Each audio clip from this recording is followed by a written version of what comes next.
Ahoy there, Legion. First the Trinity Nerf, now a Nova Nerf? What the heck is going on? Has Warframe lost its head? Or is that just me? Ha ha!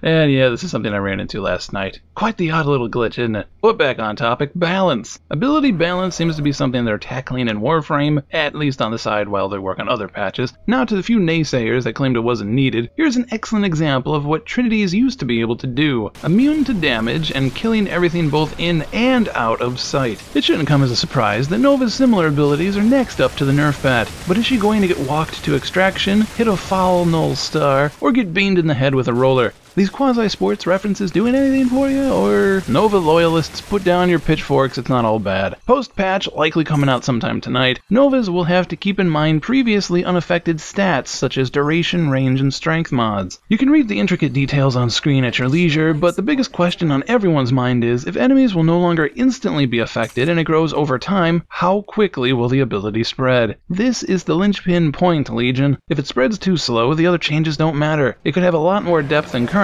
but if it spreads too slowly, there will be a lot of rage on the forums, and Nova's popularity will go way down. Ceres looks a mighty lot different than the start of Melee 2.0. For starters, several missions got changed from one type to another recently, and now almost all of them are Corpus. So I don't know if this ties into the new Corpus Ice Planet tile sets on the horizon I mentioned last week, but I'd wager that multiple planets will be getting the expanded Shipyard tile set, as currently only 25% of Ceres even belongs to Grenier itself, including the assassination mission. Perhaps in the future each planet will have their own tile set, but for now, shipyards are dropping anchor and sinking fast. Keeping up with the hook that paragraph ended with. Hydroid is most definitely harder to farm now than he was at the start of Update 13. Ceres is the one spot for shipyards, and Grenier must control the mission or prosecutors won't spawn. No prosecutors, no beacons, and no beacons means no tentacle raves. So hopefully everyone that wanted to farm his mats got them, as options are quite limited while Corpus continues putting on a clinic. Thank you for watching, Legion. I qualified for the Mastery Rank 10 test, and I'm thinking of putting that up next week for y'all. Of course, depending on if Warframe gets yet another update out of the blue or something. If you enjoyed this episode, feel free to like and share it with your fellow Tenno if you feel so inclined. We always appreciate it when you do. Hit that there subscribe button to be alerted when our other videos are going up during the week. We cover all sorts of things in our own special way, so be sure to tune into that. As always, if you have any questions or suggestions, feel free to leave a comment below. Catch you next time, Legion.